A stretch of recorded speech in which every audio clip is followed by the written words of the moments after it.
Hey there everyone, this is Samuel Johnson and welcome back to the Spider-Verse Retrospectives. Now before I get to talking about today's comic, I want to apologize if I sound weird at all in this video.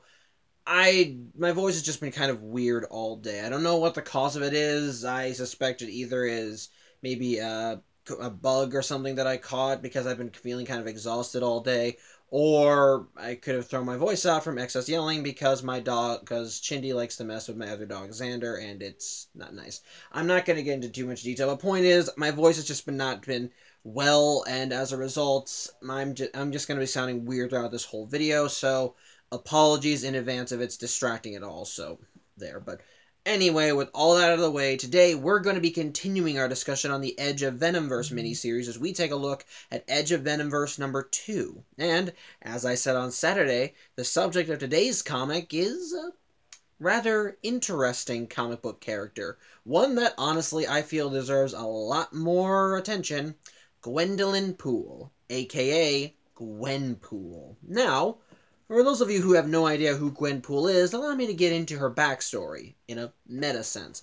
Basically, believe it or not, Gwenpool is an offshoot of Deadpool. Yeah, I couldn't tell by the name, huh?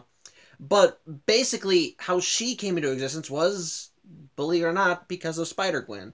With the success of Spider-Gwen, Marvel kind of did a gimmick during Secret Wars where, for a bunch of the tie-in miniseries, they would have variant covers where, well, the titular hero of whatever book was the titular hero of whatever book the tie-in miniseries focused on would be replaced by a Gwen version of that character. So, like, say, for example, for the Armor Wars tie-in to Secret Wars, one of the variant covers featured Gwen in an Iron Man suit.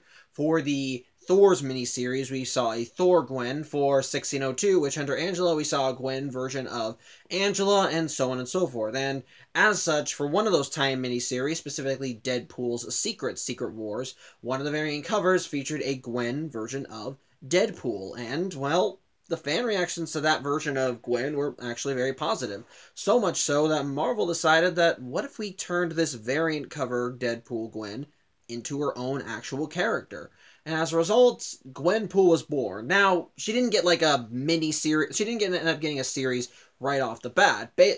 Before she wound up getting her own ongoing series, Marvel decided to test the waters with her by having her appear in a couple stories. The first, she was a side character in an issue of Howard the Duck, and the second time was a backup story in a Marvel holiday issue, and reception to her in those stories was actually pretty well. And as a result, Marvel decided to take a chance with Gwenpool and wound up giving her own solo series, the Unbelievable Gwenpool, which I own two trade collections of. Can't get the rest because they are out of print and are fucking expensive everywhere else you look. And as a result, I might just end up breaking down and getting the Gwenpool omnibus. My point is this: Gwenpool wanted to become a regular character in her own right, and, well, like with Deadpool, she was a fourth wall breaking assassin. However, unlike Deadpool, she didn't become a superhero because of some traumatic past that forced her to become a mercenary or gave her superpowers. She became a mercenary because because she realized that was the only way to get to stay in the limelight. Basically, like with Deadpool, Gwenpool, like I said, Gwenpool can see beyond the fourth wall like Deadpool.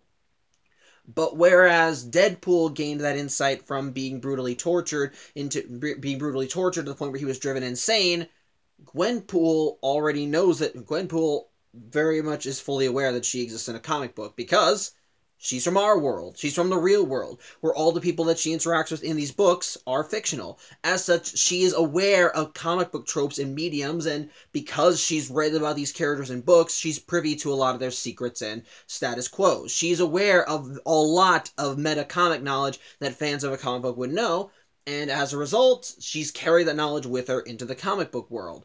Now, in the beginning, this was literally the only good thing about her. And okay, I scratched that. I misspoke. That she was a good character in her own way. But what I mean is, her knowledge of the fourth wall was the only thing special about her. While she did gain some minor training from working with supervillains, and likewise she did practice in her art with what she had, well, she was, for all intents and purposes, a normal girl just trying her hand at being a superhero. The only thing that was really super about her was a costume that she had made, and as a result, she just got, hold on one second.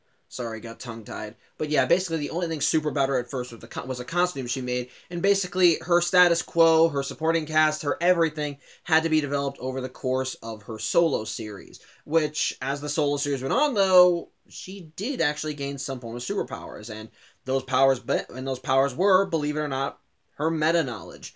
Basically, due to interdimensional shenanigans from encountering her brother, who also bled over into the Marvel Universe and so forth, and then going back into the main Marvel Universe, basically Gwenpool's knowledge of the fourth wall allowed her to actually interact with the fourth wall, see cross comic panels, look into her future, her past by flipping through the pages, and likewise using that meta knowledge into powers to alter the world around her. And as a result, she kind of has reality warping powers, and although it's only limited to whatever books she appears in, mind you. However, that was not what made Gwenpool popular. That was cool, but that's not what made her popular. I think what made Gwenpool popular, at least in my opinion, was how she was able to take how she took a concept of a Gwen Stacy version of Deadpool and essentially just made it fun. She was like Deadpool, because of her fourth wall breaking nature. She could make a lot of jokes and humor that a lot of other characters were not privy to.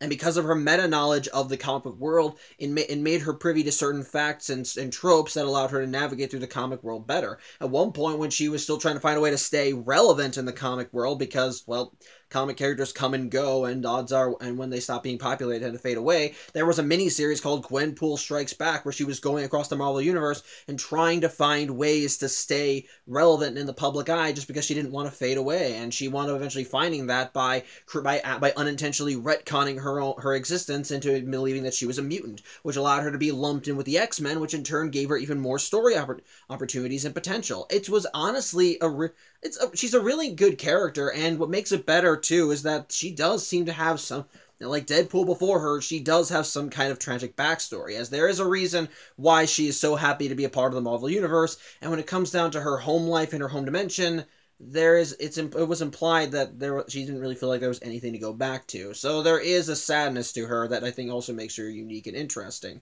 especially since even in the Marvel Universe, as you do, there is still tragedy and drama. But still, overall, she's still a good character, though. She's one that I always enjoy seeing, and my knowledge of her, sadly, is only sparse. I don't know a lot about her, but I don't know a little either, so there's probably there are probably better people online who can give you, I can probably tell you more they can probably give you more information about Gwenpool, and probably do it better than I can, but we are not here to talk about the main universe Gwenpool. No.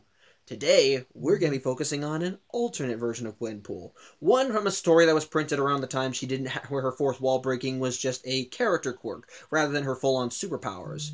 For you see, what would happen if Gwendolyn Poole found herself in possession of the Venom symbiote? Which is what today's issue focuses on. As for Edge of Venomverse number 2, we hone in on a universe where that exact scenario happens. Now, we don't actually end up seeing how it happens. Basically, the backstory is told to us in monologue. But what happened is this. At some point prior to this comic, when Gwenpool was doing her whole mercenary shtick, she decided that she wanted to go full superhero pro bono, as she had grown to care about the people of the fictional comic book world and wanted to genuinely protect them for realsies. Unfortunately, because at the time this book was printed, she didn't have any actual superpowers, she really had no idea how to be a full-on superhero.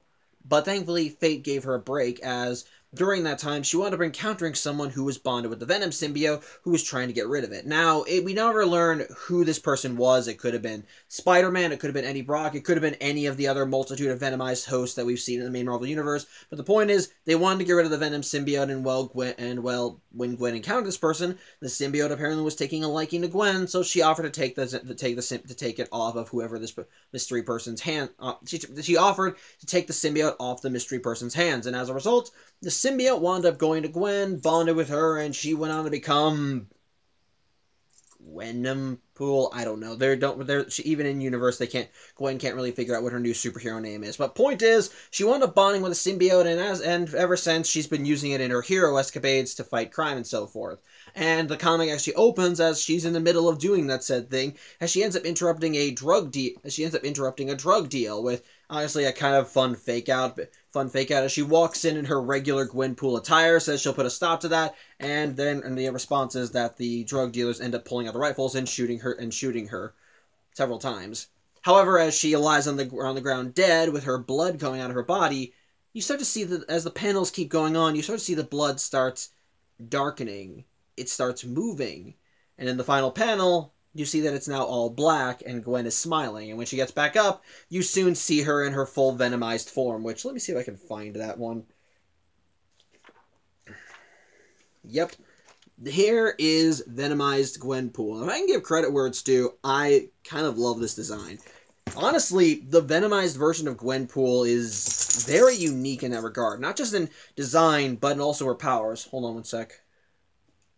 Sorry about that, Chinny wanted to leave the room. But anyway, yeah, basically, the design for her outfit is very, like I said, she's very unique in both her powers and design. Case in point, you just saw from what I showed you, rather than the Venom symbiote bonding with her and making it just look like, oh, it's a Venomized version of her regular costume, it's like her regular costume is mixed into a lizard, basically. The only things that really just help her stand out as Gwenpool is the face and main body. As the face is clearly just a venomized version of her mask, with the eyes looking like her regular thing, the mouth hole having a mouth hole on it, which of course opens up into the typical sharp-toothed venom grin. But the body, but rather than the main body being white like it normally is, it's black, and her arms and legs, well, they're like, I guess I can say, like lizard legs, as her hands are large and are clawed. She has talons on her feet. She even has a tail. It actually kind of makes her look more animalistic rather than human, and I think it really works well in kind of being its own unique thing.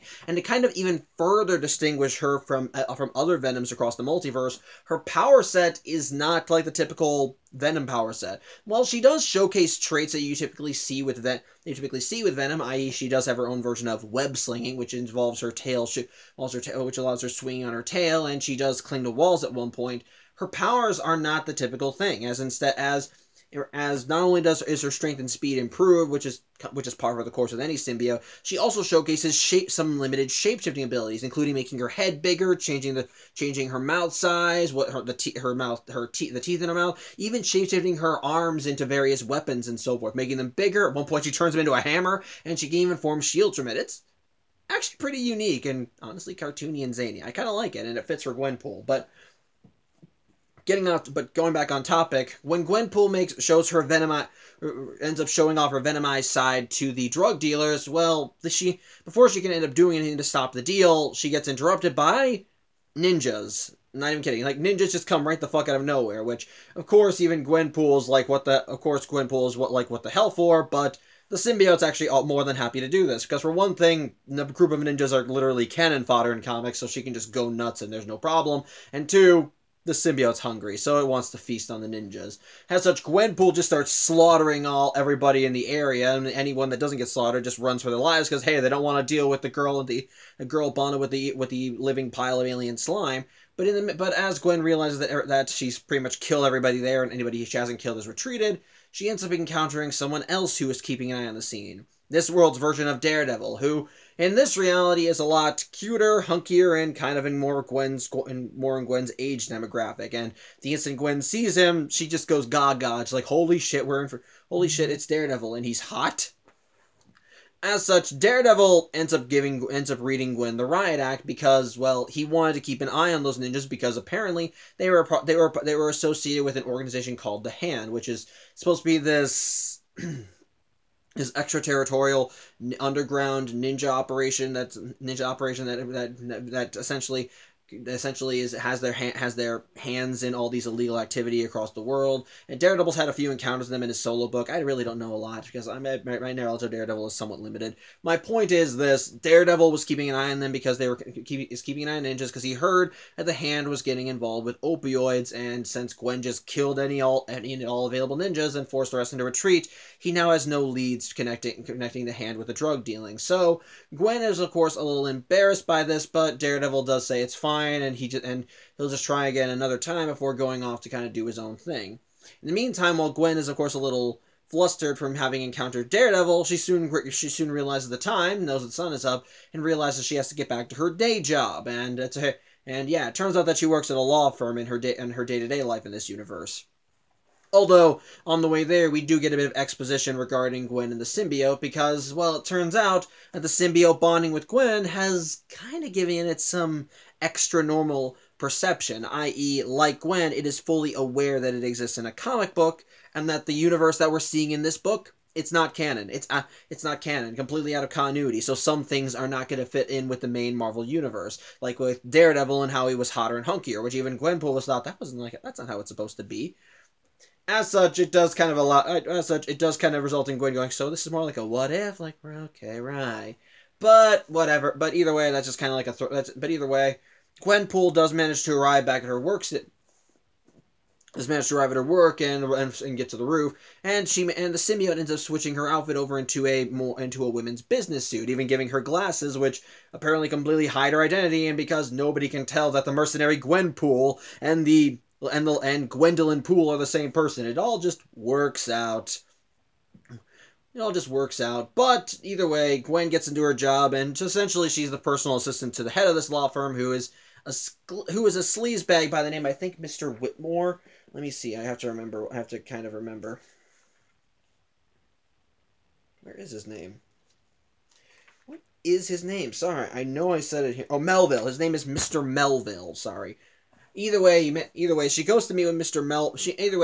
She goes to Mr. Melville because he has a meeting, and it turns out the person he's meeting with is Matt Murdock, who is here in his day job. And of course, the instant Gwen sees him, she's a little nervous because, well, hold on again.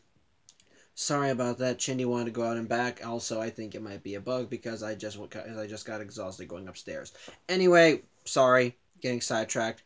Anyway, when Gwen encounters Matt Murdock in her boss's office, or in a meeting room that her boss and Matt Murdock are in, she naturally is, of course, a little freaked out, because considering how Daredevil's abilities are that his senses have been augmented due to the goo that blinded him, he should be able to sense that Gwendolyn Poole is the exact same person he met earlier when he was keeping an eye on the Hand in their drug dealings. However, the Venom symbiote does assure Gwen that it's fine. All he's sensing from him is its own imitation of this fancy perfume. I think Givenchy. I don't know perfumes, and I can't pronounce it anyway. Basically, all he can sense is its own imitation of a perfume. So everything should be fine. As such, Mr. Melville and Matt end up getting into a kind of, I want to say, debate. It's clear that they're negotiating. Yes, they're negotiating because Matt's firm is filing a lawsuit against the people that Mr. Melville working for, who apparently produce hot sauce that is apparently very toxic. And while the two pair are negotiating, Gwen is just kind of off in her own little world, even doodling up a picture of herself and Matt that essentially is just basically just her ship with him, even having him dressed as Daredevil, but all muscular and big and buff, and saying Gwen, and even writing Gwen plus Matt above it, which is just, yeah, I find that cute and adorable, but also very funny and just so dumb. But either way, the negotiations end up turning sour as Mr. Melville ends up getting a little angry when Matt calls him naive, and as a result the negotiations go sour, and Matt says that they'll settle this in court, which Mr. Melville says will be fine because Matt's from a small law firm while they're a big one, and he won't be able to walk with the big boys, so to speak. As such, Matt ends up leaving the office, and just before Mr. Melville goes out, he asks for Gwen to give him his notes, and so she kind of files all available papers into a binder for him and hands them to Mr. Melville before he heads out. Only one problem. That sketch that Gwen was doodling of her and Matt Murdock, she accidentally filed that in with the rest of his papers. In other words, she just handed her boss a paper that says that Matt Murdock is Daredevil. As such, Gwen quickly realizes her blunder and tries to head off her boss before he goes into his office. But unfortunately, when she tries heading him off, he just tells her to go around and get everybody's lunch order before slamming his door shut. As such, Gwen begins freaking out and wondering what to do. She has to go get that paper back, but thankfully the Venom symbiote's got her back, as while she's having a freak out, it sends out one of its tendrils and pulls the fire alarm, causing everybody to evacuate the building. Unfortunately for Gwen, when her boss wound up evacuating the building himself, he wound up bringing his files with them, and he says that with the office now soaked, he's going to be working from home, and, well, he takes the files with him and heads off to his apartment in the city.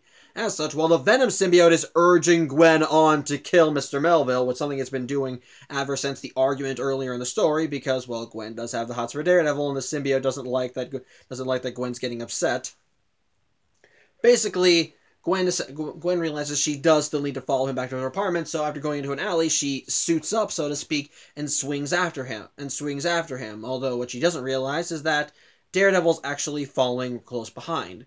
As such, when Gwen manages to make it to her boss's apartment, the symbiote continues urging her on and on to just kill this asshole. After all, at this point, he's probably already seen the picture. They gotta kill him just to preserve Daredevil's identity, and while Gwen still keeps trying to think of kind of saying, no, we can't just kill him because he's a jerk or whatever, the symbiote keeps urging her on, saying, come on, this thing isn't even canon. You can kill him all you want. You can kill anybody who you want. It won't matter. And besides, he's already a terrible boss. He's a jerk. The world's better off without him. And basically, eventually, Gwen does keep wanting to disagree with the symbiote. Eventually, she starts kind of going to its way of thinking, either by her own way or because of the symbiote's swing. And eventually, she decides, well, he is a terrible boss. But it's at this point that Daredevil catches up with her and gets into a little tussle with her. Mind you, he does not have any idea about the boss. Sorry, my echo reacted. But either way, yeah, Daredevil does not know about the boss having a doodle that says that Matt Murdock and Daredevil are one and the same. And while Gwen does try saying she's doing this to help him, well, their tussle ends up causing them to fly straight through the window of her boss's room, of her boss's apartment, just as he finds the doodle. However, once Gwen's boss appears, and once Gwen's boss sees that, once Mr. Melville sees Gwen and Daredevil duking it out in his apartment, he immediately yells out, "To me, my ninjas!" At which point Gwen's like, wait, what? And Daredevil's like, yeah, you'll see them in a sec. And sure enough, from the fucking ether come ninjas. Yeah, it turns out that Mr. Melville is actually in league with the Hand, and he has his own personal private army of ninjas that he has at his beck and call. As such, Gwen and Daredevil end up getting into a tussle, and because Gwen wants to stay on Daredevil's good side, she tries refraining from killing any of the ninjas, going for more non-lethal options when fighting them, which again is where the hammer comes in. Hold on one sec. Sorry, I was once again checking the book. But either way, in the midst of the battle, Mr. Melville starts wondering why the hell they're bothering him. They're just a bunch of freaks, but Daredevil affirms that they're freaks that care about the city, and that this alone shows that just how bad Mr. Melville really is, and he's going down hard. Unfortunately for the good Mr. Murdock, Mr. Melville doesn't want to go down without a fight, and so he manages to reach into one of his drawers and he pulls out a gun with the intent of shooting Daredevil. However, when he opens fire, the symbiote manages to react by forming a shield that ends up causing the bullet to bounce off of it. It forms a shield in front of Daredevil, so the bullet bounces off of it and flies right back at Mr. Melville, and hits him in the chest. And when he reacts to this, he ends up stumbling back out the window. It ends up falling to the street below. Thankfully, as he falls, the files he was holding end up going to the wind, and Gwen manages to reach out and grab the picture. And so from there, well, the day is done. The Hand has been taken care of, and Mr. Melville is dead, and, well, Gwen has gotten the picture back. And basically, from here, Gwen is able to explain everything to Daredevil about how she doodled a picture of him in her notebook. And, yeah, also I should probably mention, the reason Daredevil was able to track her, he knew it was her the whole time. He knew that when the instant he encountered her in the office, he was able to figure out that Gwen was Gwenpool, and was able to track them through the symbiote's imitation perfume, because he could just tell it a mile away, which I think is a benefit of having super enhanced smell, I guess. But either way, with the knowledge of why Gwen was hunting down her boss, he is a little flattered by this, and he does admit that he liked that she clearly was trying to refrain herself from killing, and says that maybe one day in the future, that maybe if they see each other again, they could do this again, and they could just do this again, which Gwen is okay with. And so Matt takes the picture and swings off to go do more superhero stuff, leaving Gwen just there all going gaga over the fact that she met Daredevil, and, well, everything seems to be fine. Even the Venom symbiote's like, see, everything worked out. everything worked out. Daredevil's secret is safe, and we killed your horrible boss like I wanted. And while Gwen is kind of disappointed, well, Gwen is not exactly in the best of moods because with her boss dead, she's now essentially out of a job, despite the fact that she was working for an evil law firm.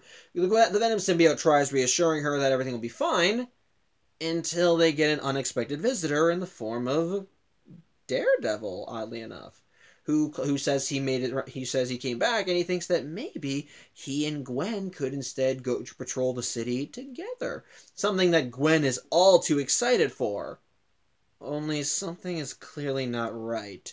Where you see when Daredevil comes back, he looks a little paler. Like the colors are just slightly off. They're not like completely wrong, but they're faded, kind of weird. In the instant that the Venom symbiote sees Daredevil, it hisses and tries warning Gwen away from him, saying, I don't like this. Something isn't right. And while Gwen tries to just kind of brush it off, the feeling never goes away, But either way, Gwen is more than happy to go on patrol with Daredevil, and he says, okay, sure, we'll do that if you just come right over here. As such, he ends up leading Gwen around the corner, and immediately off screen, once Gwen is off screen, we see her in her monologue again, and immediately all her positivity goes away as Gwen starts freaking out, realizing, oh my god, Venom, you were right, something is wrong, this isn't right. And while the Venom symbiote says, we gotta go, we gotta run, hurry, get away, immediately their text balloons go silent. And basically, throughout this, you could see like strands of the symbiote stretching out from behind the corner that Gwen was in. But as things seem to be going wrong, you start to see it flail. And then once the text boxes vanish, the bit of the symbiote just suddenly seems to shrivel up and disappear. And in the final panels of the comic, we see the real Daredevil coming back, wanting to do what the fake Daredevil said, go on patrol with Gwen. But as he looks around, he realizes Gwen's gone. And that's where the issue ends. So, again, apologies if I sounded rough or if I felt too rambly in this video, but I guess I can say what are my thoughts on this comic. Honestly, this one I think is a lot more fun than the last issue.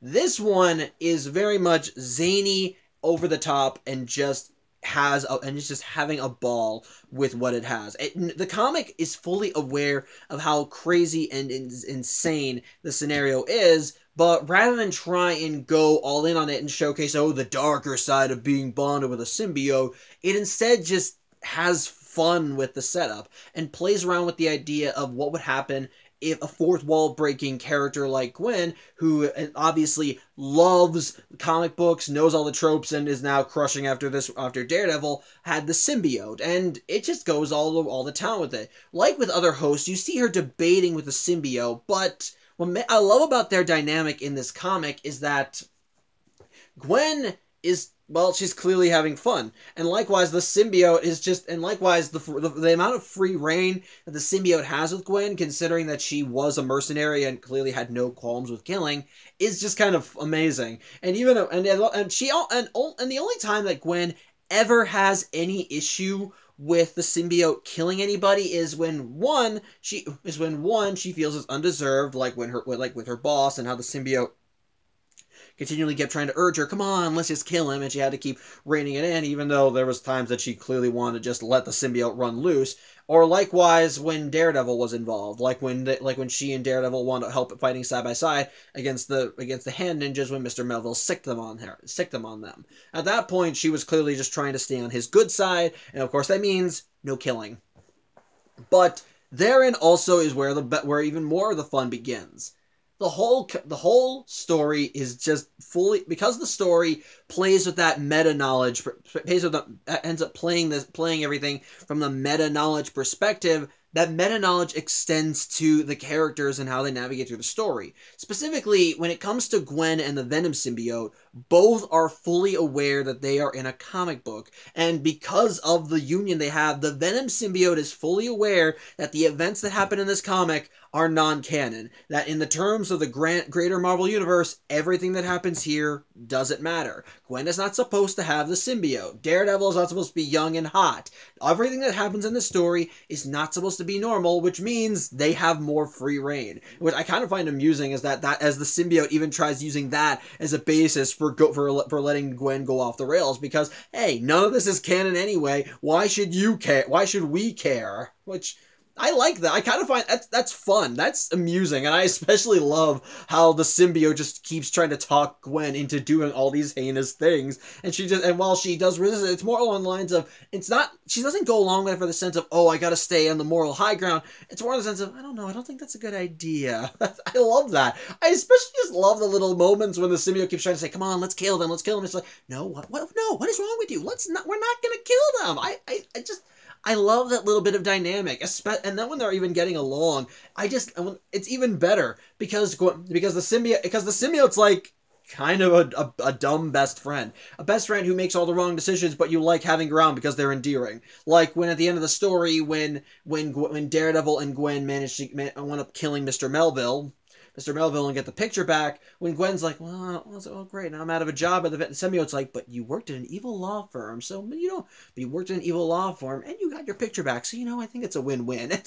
I love that little thing. I love that. It's a nice little bit of comedy setup, and it's clear throughout this whole, and like I said, it's clear throughout this whole story that it's not, that the writers did not take this too seriously at all, and were just having fun writing the characters the way they did. The way Gwen is just sitting idly by, the way that what kicked the plot of the story off was that Gwen wound up developing a crush on Daredevil because in this universe he's hot and hunky. I thought was great, especially since what set her and Daredevil after her boss was because in her daydreamy fangirly state, she wound up doodling a picture of herself and Daredevil as a couple, and she accidentally gave it to her boss when she gave him his files. That's hilarious. That's great. And by the end, and throughout the story, Gwen's just like, and throughout the whole story, as Gwen keeps trying to undo this mistake, she keeps making even more jokes like that. Like when she learned that her boss was associated with a hand, she's like, oh my god, you have ninjas? No, man, you really are a bad boss. And he's like, what's like, I mean, you're a bad boss for whoever is unfortunate enough to work for you. Yep, that's it. Like I love those meta jokes like that. They even poke fun at the whole secret identity trope in comics. When Gwen gets to the law firm she works at, she ends up running into an employee, one of the other employees, and the employee she talks to is like, man, did you know your name sounds a lot like that mercenary Gwenpool? And she's like, yeah, big coincidence. And the employee's like, it's like, yeah, wouldn't it be weird if you were her? It's like, no, I couldn't be her. She doesn't wear glasses. I love that. I love how she just has barely held, that she can barely keep her secret identity a secret. It's hilarious. It's amazing. And throughout the whole story, they just play her, and they just keep playing with that. Despite the fact that in this world, all these tropes are serious for all the people, Gwen and the symbiote are fully aware of all the tropes, have fun with the tropes, and while enough is taken seriously for you to still have investment in the story, it lets you know throughout the story to not take things too seriously, to just sit back and have fun and enjoy the goofiness, and I think it works in that regard. I love seeing Gwen and her relationship with Daredevil because of it. It's genuinely adorable as she keeps trying to stay on his good side. I love the jokes made at her expense. I love how Gwen just kind of reacts to it like from a fangirl's point of view when she interacts with him, as well as kind of dipping into the dark a little when she goes into Gwenpool / Venom territory, which I think is fun. Is fun, and by the end, and they even showcase that in the action with the way, like I said, because of how the symbiote affects Gwen when it's bonded with her, it allows her some fun shapeshifting abilities, and it allows for some very cool exaggerated ideas. Like in the first fight with the ninjas, she actually grows her head into this big lizard mouth that actually eats them whole, and then likewise when she's fighting with Daredevil later in the comic, she used her shapeshifting abilities for some kind of comedic antics, which I think is great. I think is nice. And on top of that, mix in the artwork, which I think is cute. I love the artwork for Gwenpool. It always just looks really nice and cartoony. and cartoony, but also has that middle ground with the kind of darker stuff that you would expect from comics. It works well for Gwenpool, and it works well for this issue. On the whole, I think Edge of Venomverse #2 is enjoyably stupid but fun. And I suppose I should probably mention this. It's also the first issue in Edge of Venomverse that hints at the threat that the Venoms are going to be facing. Now, yeah, minor spoiler, but every single issue that in Edge of Venomverse, aside from #2, usually ends things by having the Venom that we see in the said issue being pulled into whatever alternate universe Venomverse takes place in, and meeting the Venomized Captain America, who gives them the lowdown off screen. But Gwenpool is the first comic in the issue that hints at what the threat is going to be, and it's clear that it's something off, because the instant you see the fake Daredevil, you know that something isn't right. You share in the symbiote's unease, because the Daredevil you see is faded. He's wrong. And throughout the whole thing, as the fake Daredevil leads Gwen away somewhere, the symbiote keeps talking about how this isn't right, something is not wrong, don't trust this guy. But when Gwen ends up falling for this fake Daredevil's trap, you don't see what happens. But based on the thought boxes and how Gwen and the symbiote react and are trying to get away, it's clear that whatever happened to her, it was not pretty. Because, well, spoilers, yeah, Gwen's gone. She's been basically the thing that's hunting the Venoms managed to get her, and the next time we see her in Venomverse, she's not herself anymore. But I think I'll save that explanation for when we see her again proper. My point is, it's the first time. My point is, Edge of Venomverse #2 is the first issue in Edge of Venomverse that hints at what the greater threat is, and it's a great first impression. You're not told what you're not told what they're facing. You're not told you're not told who the bad guys are, but you get the impression that there's something off, otherworldly, strange, and that whatever threat they are to the Venoms, it's something very dangerous, that just to encounter it is almost to invite death, as we see with Gwenpool here, when just after when she immediately realizes that what they encountered was wrong, she just goes silent. We don't know what happens to her, and it's chilling, and it makes you want to know what the hell is going on. It's a perfect way to draw you in and add some mystery to what the greater threat is, and I think that's a good way of also drawing you into what's going to be happening in Venomverse proper. So, like I said,